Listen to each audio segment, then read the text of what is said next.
Um encontro para seu conforto.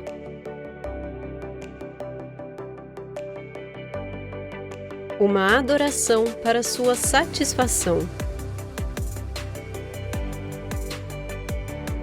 Uma pregação para seu prazer.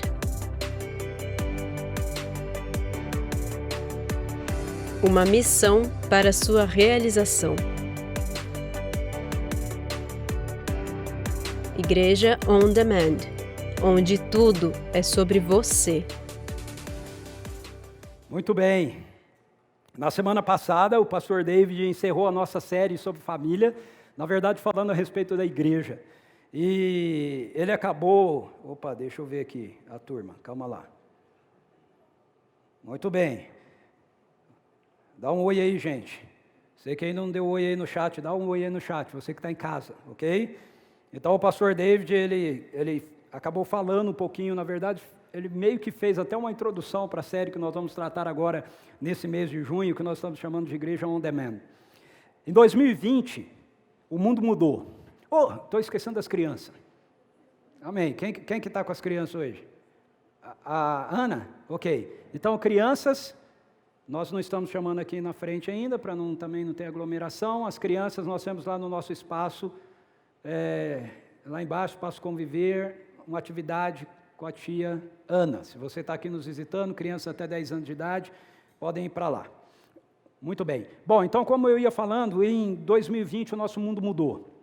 Os primeiros anúncios de um novo vírus que carregava aí consigo a probabilidade de uma doença letal para a vida de muitas pessoas, começou a ser propagado, começou a ser divulgado pelo mundo afora, através da mídia televisiva, através da internet, não é? E num instante, todo mundo começou a saber a respeito de coisas que estavam acontecendo, a população global começou a se desesperar diante de imagens mostradas pela mídia, principalmente pela mídia televisiva, de centenas de pessoas mortas, por exemplo, na Itália, e sem muita informação precisa do que de fato, né, estava acontecendo, com o que de fato nós estávamos lidando. Então o mundo foi tomado assim por um pavor, por um susto, né?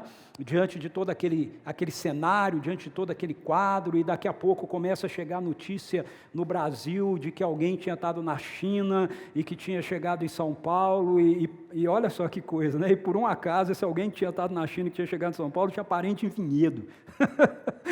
E ele tinha vindo visitar em Vinhedo, aí começou a ficar um troço assim. Então, a partir daí, nós estamos em deixa eu fazer um parênteses, essa é uma opinião minha, tá bom? Uma opinião particular minha. Eu acho que a partir daí, nós estamos em um tatear no escuro, onde a ciência, ela tenta trazer algumas explicações que, na verdade, ela mesma não tem. E ela não tem porque ela lida com essa situação dentro de um tempo muito limitado. A ciência ela precisa de tempo para pesquisar, para aprofundar, para de fato ela ter um posicionamento e uma afirmação que seja categórica, que seja confiável. Mas nós estamos lidando com uma situação, um vírus, né, que é extremamente mutável, que muda toda hora vem um argumento que tem uma nova cepa, que eu não sei muito bem se é nova mesmo ou não, né, mas é um argumento que o pessoal usa, e tudo isso está diante de uma situação que é assim, como eu acabei de falar, não porque a ciência seja ruim ou seja errada, mas porque não está dentro do métier dela, não está dentro do processo realmente que a ciência conseguiria fazer um exame adequado para dizer, não, de fato, a situação é essa ou isso é assim. Isso se soma a todo um interesse político e um interesse financeiro global, que só quem quer ser muito cego, que não consegue enxergar isso, ou não consegue reconhecer isso, né? E tudo isso faz, então, com que nós não tenhamos, de fato, alguma explicação plausível para toda a situação que a gente tem vivido. Entre o que se fazer e o que não se fazer, então, nós começamos a ouvir sobre a importância do distanciamento social, e isso levou-nos a restrições em relação a possíveis aglomerações. Essa foi uma decisão tomada praticamente no mundo, né? Mundial, para tentar evitar a transmissão do vírus. E aí isso chegou à questão das reuniões que as igrejas realizam. Reuniões, não só de igrejas, mas reuniões religiosas, o que inclui, obviamente, a igreja, né? Que se encontra para celebração, para adoração a Deus. E, como consequência disso, essa situação gerou uma nova modalidade de prática por parte das igrejas, em sua quase que absoluta totalidade, que nós passamos a denominar de encontros online. Eu acho que essa foi a pergunta que eu mais ouvi desde o ano passado, de pastores, amigos. A sua igreja está se reunindo presencialmente ou online? Né? A sua igreja tem reunião online? Né? Então essa expressão entrou no vocabulário da igreja. Igreja online. De novo, essa é uma opinião pessoal minha, eu particularmente acredito que essa é uma realidade que veio para ficar. Essa perspectiva da igreja online é uma realidade que veio para ficar. E por isso mesmo, nós precisamos entender isso que nós chamamos de encontros online. Você que está aí em casa, principalmente, precisa entender isso que nós chamamos de encontro online. Nós precisamos entender que encontro online não é uma forma de nos oferecer uma igreja on demand. O que eu quero dizer com isso? O que isso significa? O que é essa expressão, né? Porque aí a gente começa a criar expressões, né? Igreja on demand, né? Já ouvi várias vezes essa expressão. O que isso significa? On demand é uma expressão do mundo do entretenimento. Tem a ver lá com a Disney Channel, a Netflix, ok, Spotify, né, na parte de música, assim. Traduzindo diretamente, literalmente, significa sob demanda. Ou seja, você pode acessar o conteúdo disponível a qualquer momento, sem depender da programação, da grade de programação, do canal de televisão ou da emissora de rádio, no caso de músicas. Então essa que é a ideia. A ideia é que você tem ali um pool, né, um grupo de possibilidades, de escolhas, né, de alternativas, e qualquer um aí, acho que todo mundo que está aqui, você que está em casa, certamente já teve acesso, né, por exemplo, a Netflix, né? Você sabe que é um universo, né, de opções, de escolhas, e tudo aquilo que está ali, você pode acessar a hora que você quiser. Não é? Então não tem aquele negócio, sessão da tarde, entendeu? Você tem que assistir 3 horas da tarde? Não, você assiste a hora que você quiser. Então, com a necessidade de tornar os encontros presenciais da igreja em encontros online, e de nós de manter a exclusividade dos encontros apenas online por um tempo, isso pode ter gerado em algumas pessoas que são participantes da comunidade cristã essa ideia de que a igreja online ou a oferta online como comunidade, como igreja, significa uma igreja on demand. Significa uma igreja onde você pode definir a sua grade de programação. Você pode escolher o horário melhor, que melhor convier a você, para que você possa assistir. Não é? A gente já começa mudando os termos, né? A gente participa do culto, mas aí a gente começa a assistir, né, ao culto. Então, eu quero dizer para vocês que há uma diferença entre as duas coisas. Há uma diferença entre você ter como oferecimento uma igreja online, né, ou uma reunião online, uma participação online, como alguns de vocês estão fazendo agora aí nas suas casas conosco, e você ter uma igreja sob a sua demanda. Ok? Há diferença nisso. Então, eu quero trabalhar com você ao longo desse mês, essa perspectiva. essa diferença. Há uma diferença entre essas duas coisas, e como nós acreditamos que a realidade dos encontros online vieram para ficar, então nós queremos deixar claro que aquilo que nós estamos propondo, pelo menos nós aqui, como Comunidade Presbiteriana Vinhedo, como CPV, aquilo que nós estamos propondo, quando nós aderimos a essa estratégia online, a nossa vida como igreja, não é que você tenha uma igreja sob demanda, não é que você tenha uma igreja on demand, para que ela funcione à sua escolha. Por que que não é? Por um motivo muito simples, isso não é ser igreja. Isso não é ser igreja. Isso é participar de um entretenimento de cunho religioso. E o que nós queremos oferecer, principalmente para você que está aí na sua casa, que não pode estar aqui conosco, não pôde estar aqui, não é que você tenha um entretenimento religioso. O que nós queremos oferecer é que você tenha uma experiência que, ainda que seja online, seja vivenciada em comunidade. É isso que nós queremos oferecer. Nós queremos pensar com você, então, esse mês, sobre o porquê é inviável. Por que que é inviável a uma igreja ser on demand? Por que isso não é possível?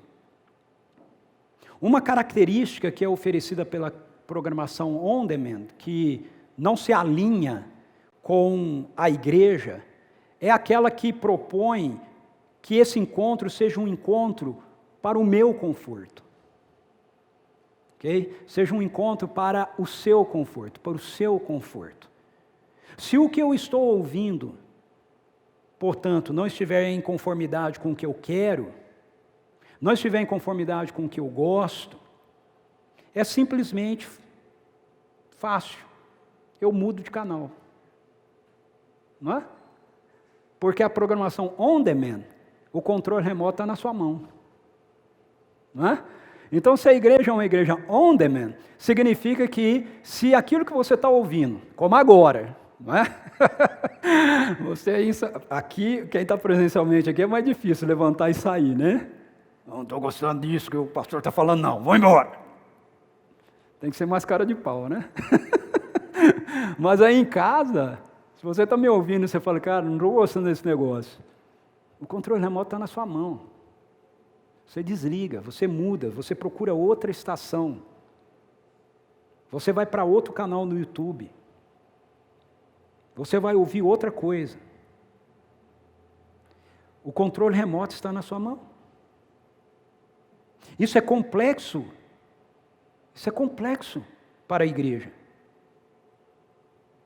Por quê? Porque a igreja, com todo carinho, com todo amor que eu tenho por você, eu preciso dizer isso, a igreja não é uma programação sob a sua medida. A igreja não é uma programação sobre a minha medida. A igreja não é um encontro que acontece para a minha satisfação, para o meu entretenimento, para o meu prazer. Para a gente entender isso, nós precisamos então relembrar a razão de ser dos encontros da igreja. Por que a gente se encontra? Por que a gente não pode, por exemplo, servir a Deus, se relacionar com Ele, caminhar com Ele sozinho? Por que a gente tem que estar com outras pessoas? Por que nós precisamos nos encontrar com outros? Veja, algumas dessas decisões, elas são decisões tomadas por pessoas que não estão dentro do âmbito da igreja, então elas não entendem. Às vezes as pessoas ficam bravas, né, com algumas pessoas do governo e tudo mais, que tomam decisões. Não, a igreja não pode se reunir. Mas se o cara não é um seguidor de Jesus, se ele não nasceu de novo, se ele não entende quem é Deus, se ele não se relaciona com Ele, é óbvio que ele vai achar que a gente não deve se reunir. Ele não vai entender por que a gente faz isso. O problema é nós, que afirmamos ser seguidores de Jesus, muitas vezes não entendemos por que a gente tem que fazer isso. E eu não estou defendendo aqui, veja, eu estou falando sobre a realidade online, ok? Eu não estou dizendo aqui que a gente tenha que estar presente fisicamente no local. Mas eu estou dizendo que a experiência online não é uma experiência para que você a transforme em algo sob a sua demanda, sob o seu próprio interesse. Então eu quero olhar para a palavra de Deus com você, eu quero convidar você que está em casa, abra sua Bíblia, por favor. Eu gosto de mexer com a turma aqui no chat, gente. Rapaz, olha só quem está aqui. Fala, Paco. Abraço, meu amigo. Eu não vou ficar citando os nomes aqui, senão eu não cito o nome das pessoas. Mas eu quero que você que está aí logado com a gente, coloque aí, escreve aí, abri. Eu quero que você abra a sua Bíblia. Abra a sua Bíblia, e você que está aqui também, por favor, abra a sua Bíblia em Atos, capítulo 2. Atos dos Apóstolos, capítulo 2.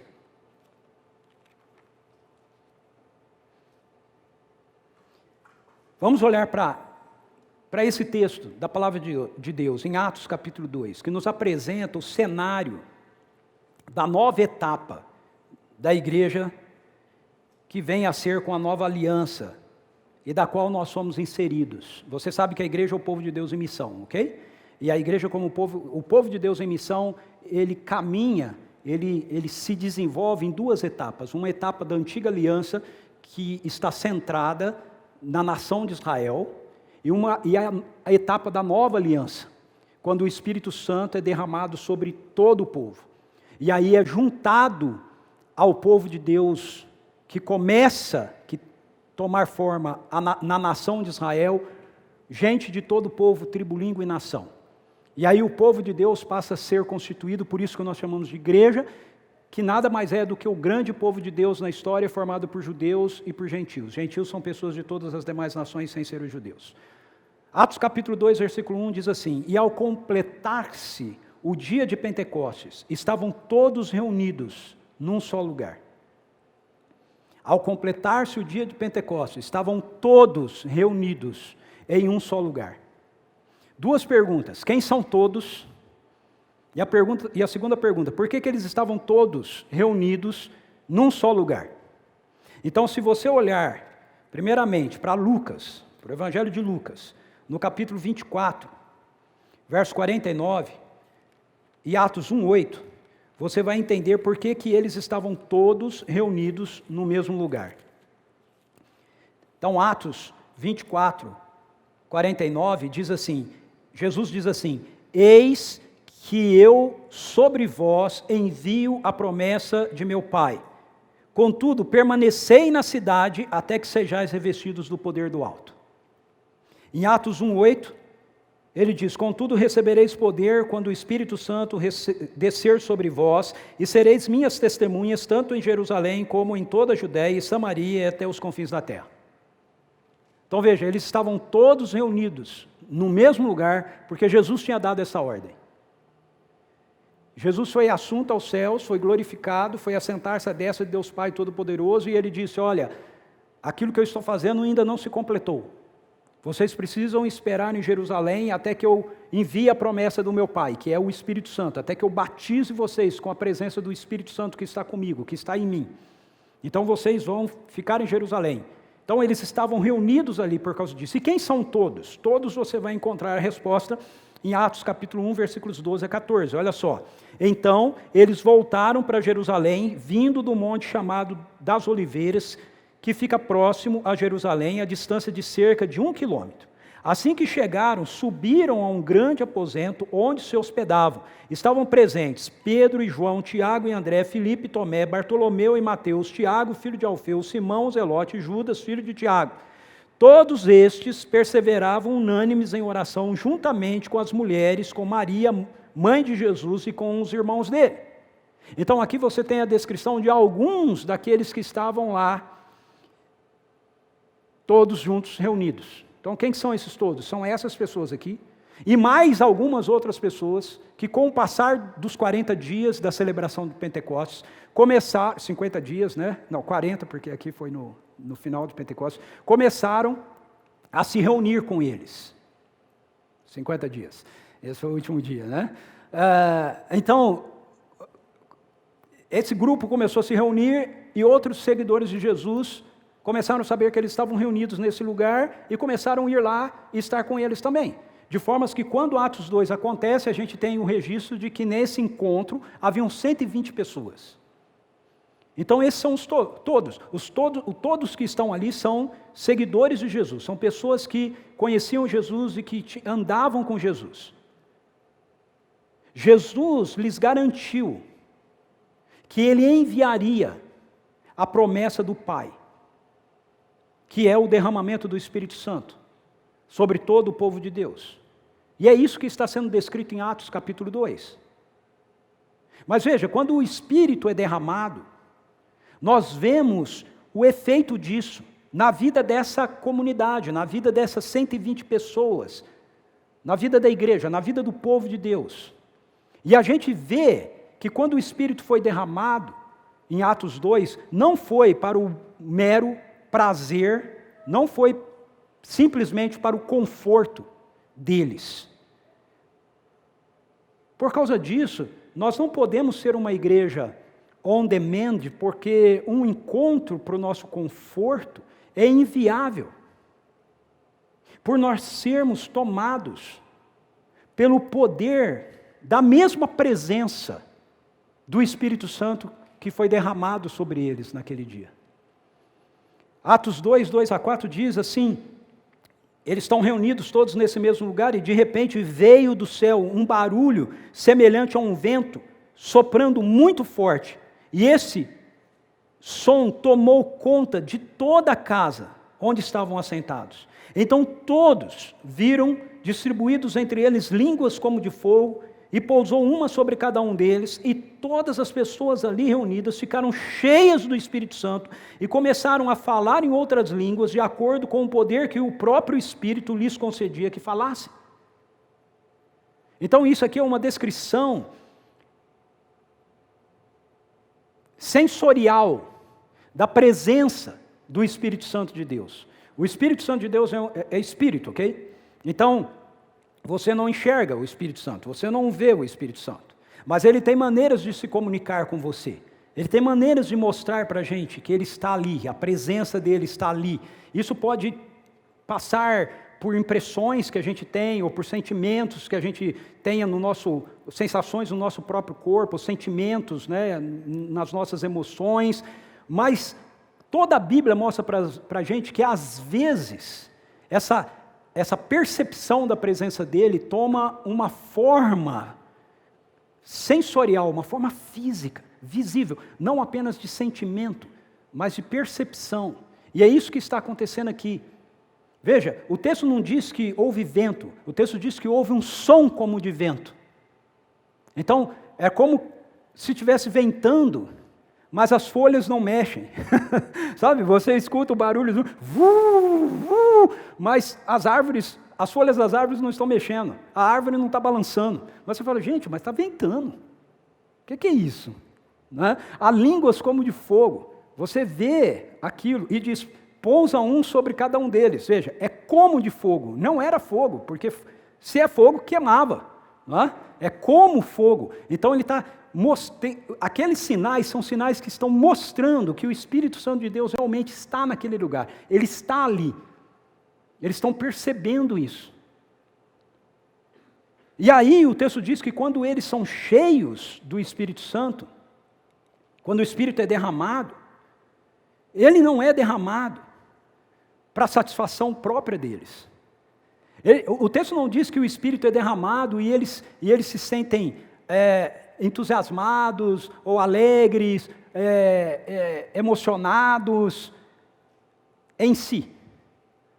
O texto diz que a presença do Espírito Santo envolve-os de tal maneira e concede a eles um sinal, que isso cumpre uma profecia lá do Antigo Testamento de Isaías, que diz que quando o Espírito fosse derramado, então o Evangelho seria proclamado a todas as nações da terra.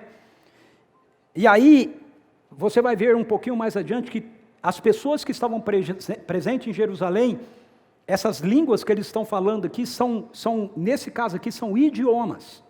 Os idiomas que estavam presentes ali em Israel. Okay? Alguns discutem se eles estão falando e a pessoa escuta, ou se ele está falando a língua dele mesmo e a pessoa escuta. Isso não vem ao caso. O que vem ao caso é você entender que essa experiência com aquilo que está dizendo aqui, que eles todos foram cheios, eles falavam em outras línguas, tem um cumprimento profético nisso. O Espírito Santo, ele é derramado para que o Evangelho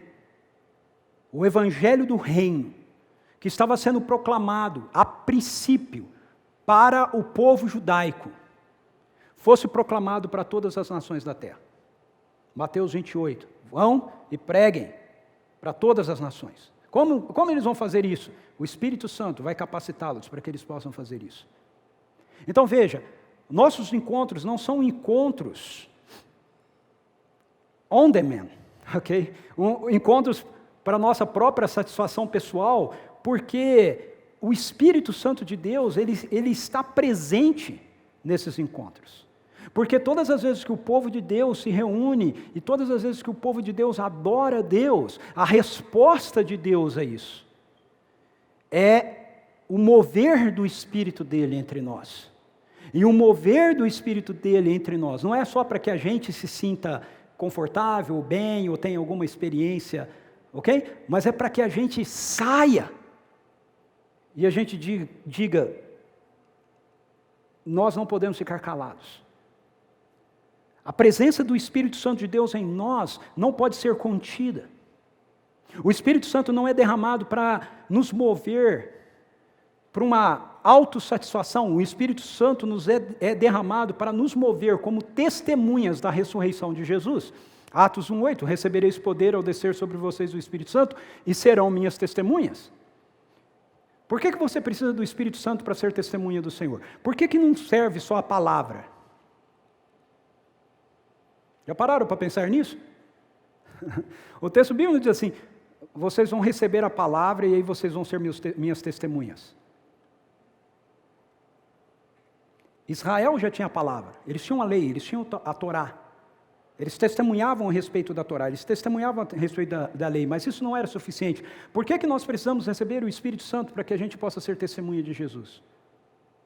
Porque o que nós testemunhamos, o que você aí na sua casa me ouvindo, testemunha, é que Jesus está vivo. Jesus está vivo. E você precisa do Espírito Santo, porque é o Espírito Santo de Deus em você que mostra que Jesus está vivo.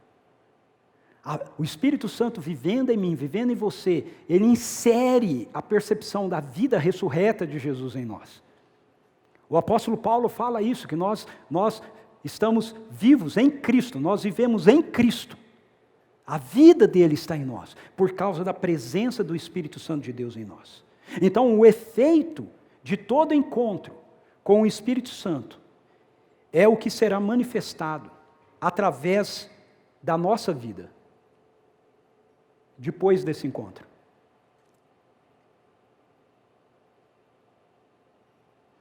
Eu vou repetir.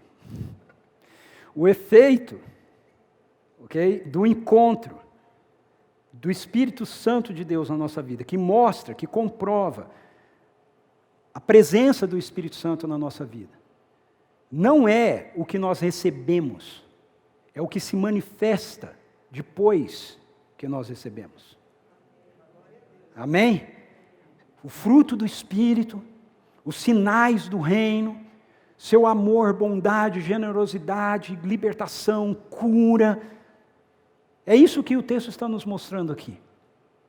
Eles receberam, vejam, todos eles estavam lá, línguas como de fogo pousaram sobre a cabeça de cada um deles, mas o que evidencia aquilo não é simplesmente a experiência deles terem ouvido, vendo, recebido a presença das línguas como de fogo, mas foi o que fluiu deles. Jesus diz em João capítulo 7, que quando nós recebêssemos o Espírito Santo, ele seria como rios de água viva fluindo de dentro de nós. Por isso, os encontros da igreja, sejam eles com a sua presença física num lugar, seja eles através da sua participação online, da sua própria casa, não é um encontro para a sua própria demanda, para o seu próprio prazer, para a sua própria satisfação. Porque todas as vezes que você tiver um encontro com a pessoa de Deus, um encontro com o Espírito Santo de Deus, você não vai conseguir conter isso dentro de você. É impossível. É impossível.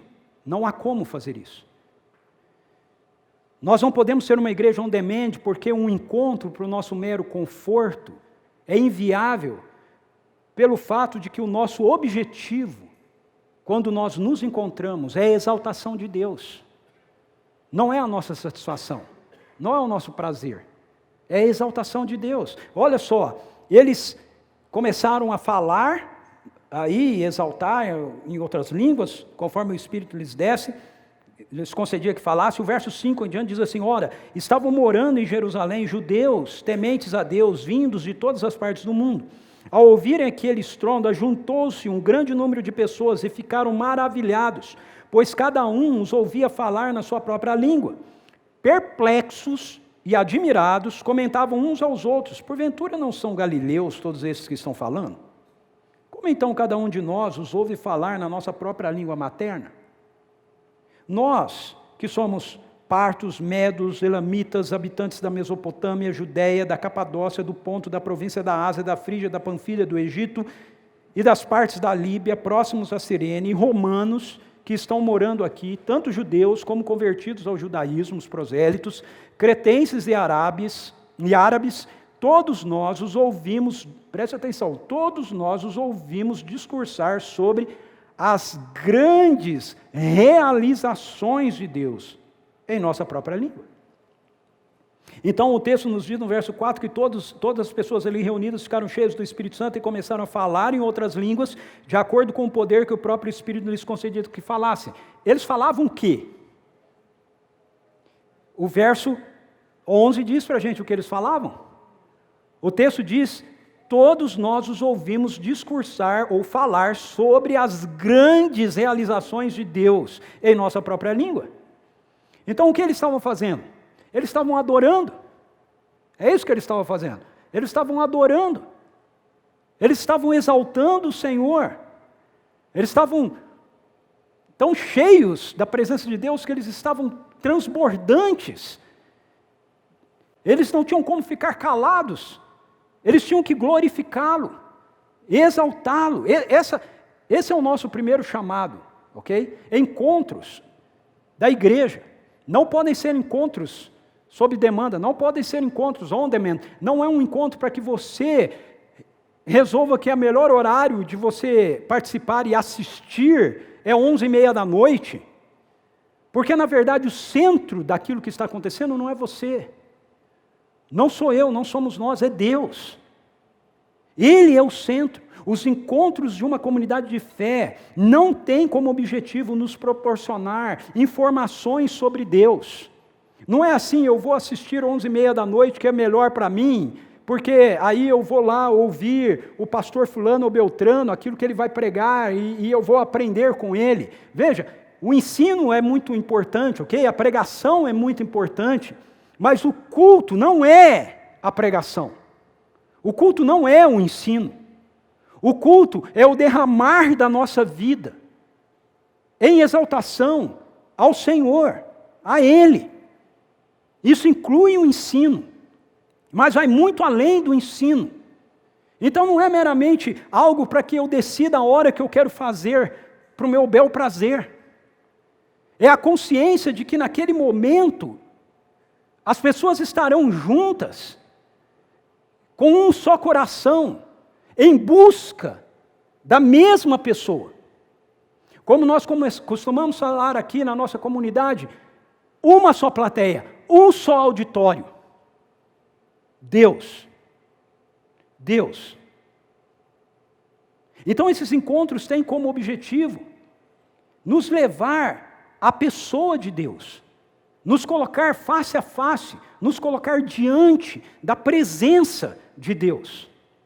Embora a internet viabilize a possibilidade de preste atenção, quando justificadamente não possamos estar em um encontro como povo de Deus, no mesmo ambiente físico, nós não devemos tornar isso uma alternativa para que cuidemos de nossos próprios interesses e depois a gente vem assistir o culto quando nos for mais conveniente.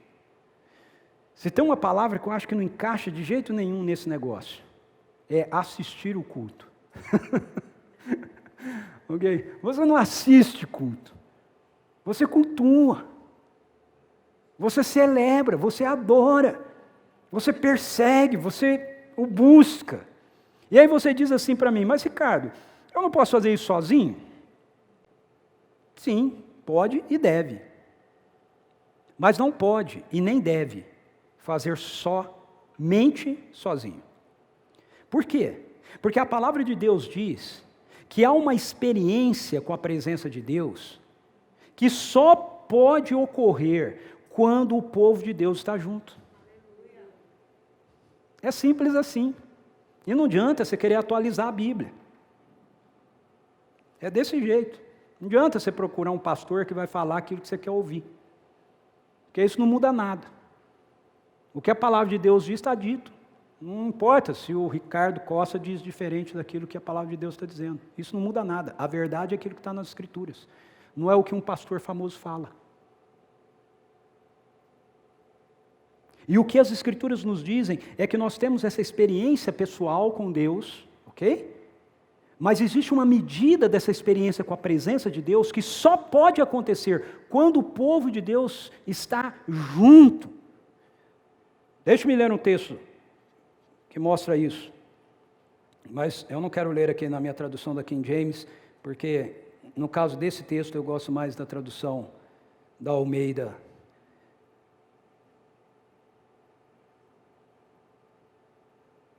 Olha só, Salmo 133. É um salmo muito conhecido, né? Ó como é bom e agradável viverem unidos os irmãos.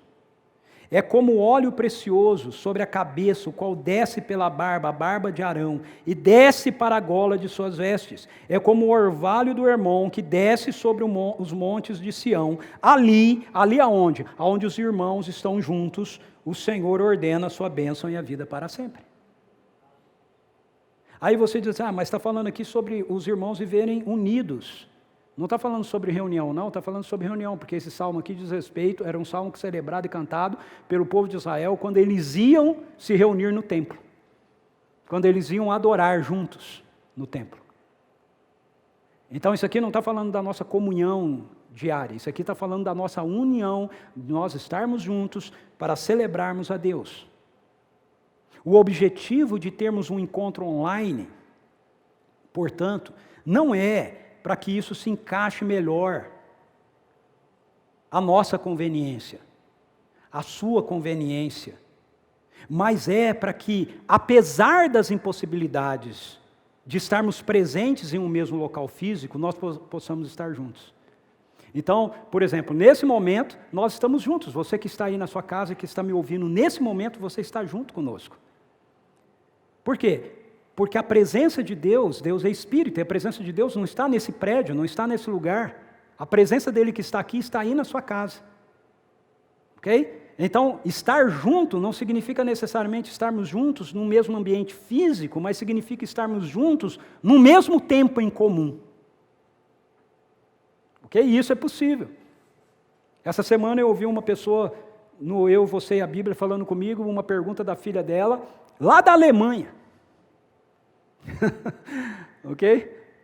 Então, a internet viabiliza isso. Nós podemos não estar juntos no mesmo espaço físico, mas nós podemos estar juntos no mesmo momento. Não importa em que parte do mundo a gente esteja. E, sim, ela viabiliza essa realidade de que, como eu falei, justificadamente, às vezes você realmente não pôde estar, não aconteceu, acontece da gente não poder estar aqui, não é? E você tem esse recurso para poder vir mais tarde, assistir depois, ótimo, excelente, pode fazer isso. O que não pode? Não pode ser uma igreja on demand. Não pode ser uma igreja onde você acha que o encontro acontece para a sua demanda, para a sua satisfação, para o seu próprio prazer, para se encaixar no seu horário. Eu e você temos que nos encaixarmos no horário de Deus, no horário da comunidade de seguidores que nós andamos juntos. E por fim, nós não podemos ser uma igreja on demand, onde os encontros existem para a nossa própria satisfação, pelo resultado desses encontros ser a formação de uma comunidade. Veja, O que aconteceu aqui, em Atos 2? Não foi uma experiência mística pontual. Não foi uma experiência que eles viveram naquele momento e aí depois, legal, galera, agora cada um para sua casa, vamos cuidar da vida. Não. Sabe qual foi o resultado disso aqui? O resultado disso aqui está em Atos 2, 42 a 47. Olha lá, Atos 2, 42 a 47 diz assim: eles perseveravam no ensino dos apóstolos e na comunhão, no partir do pão e nas orações, e na alma de cada pessoa havia pleno temor, e muitos feitos extraordinários e sinais maravilhosos eram realizados pelos apóstolos. Todos os que criam estavam unidos e tinham tudo em comum. Vendiam suas propriedades e bens e dividiam o produto entre todos, segundo a necessidade de cada um. Diariamente continuavam a reunir-se no pátio do templo, partiam o pão em suas casas e juntos participavam das refeições com alegria e sinceridade de coração, louvando a Deus por tudo e sendo estimados por todo o povo. E assim, a cada dia, o Senhor juntava à comunidade as pessoas que iam sendo salvas. Esse é o resultado do encontro de Atos 2. Se a gente continuasse lendo o texto de Atos, você vai ver que Pedro se levanta, ele prega a palavra, o povo ouve a pregação dele e responde a ela dizendo: então o que a gente vai fazer? Meu Deus, olha o que nós fizemos com o Messias, e agora? E aí Pedro diz: não, arrependam-se, porque a promessa é para vocês e para seus filhos e para todos quanto o Senhor trouxer. Aí eles se arrependem, são batizados e já não cabe mais no cenáculo. Ok? O cenáculo cabia 120, agora eles são 3.000. Diz que naquele dia 3.000 pessoas são acrescentadas à comunidade da aliança. 3.000 pessoas são acrescentadas à igreja de Jesus. Então a proposta on demand no nosso mundo é uma proposta que reforça o individualismo que nos cerca. É um reforço do egoísmo que leva as pessoas a pensarem apenas em si mesmas. Mas os encontros com Deus são encontros revertidos em resultados que nos conduz a uma vida de generosidade, a uma vida de entrega, a uma vida de serviço, a uma vida de olhar para o outro, e não apenas para nós mesmos. Atos 2, 42 a 47. Eles estavam juntos, cresciam na doutrina dos apóstolos, oravam uns com os outros, partiam o pão, supriam as demandas uns dos outros. Aqueles que tinham, vinham quem não tinha e ia lá socorrer, suprir. Então, eu quero insistir com isso com a gente, não tem, a nossa questão, veja, nós não vamos abrir mão mais disso aqui, nós não vamos mais abrir mão dessa via online como uma possibilidade de encontros para a nossa comunidade, ok? Mas nós não queremos que você entenda isso como a oferta de uma igreja para a sua demanda. Isso aqui é uma estratégia para que nós, ainda que não possamos estar no mesmo ambiente físico, possamos estar juntos e possamos crescer na proposta de sermos uma comunidade. Encontros on demand não gera o acréscimo daqueles que Deus está salvando. Encontros online podem viabilizar isso, mas não se os mesmos tiverem uma filosofia on demand por detrás delas. O nosso desafio, então, essa manhã, para você que está aqui, para você que está me ouvindo e para você que possa vir me ouvir em algum outro horário, é para que você,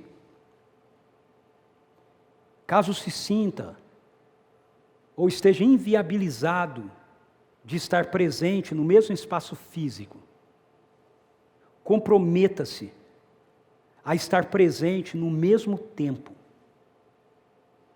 e não em usar o recurso da internet para se ajustar aos seus próprios interesses. Nós convidamos você a deixar o controle remoto de lado. Deixe o controle remoto de lado. Nós desafiamos você a não ficar à procura de uma melhor programação, mas a se engajar na construção de uma comunidade de discípulos,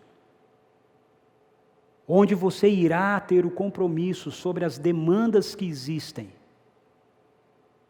e não uma igreja que se ajuste às nossas demandas. Vamos orar? Feche seus olhos, curva a sua cabeça. Você que está aí na sua casa, feche seus olhos, curva a sua cabeça. Nós vamos nos achegar ao maior símbolo daquilo que eu acabei de falar aqui com vocês. Nós vamos nos achegar à mesa do Senhor.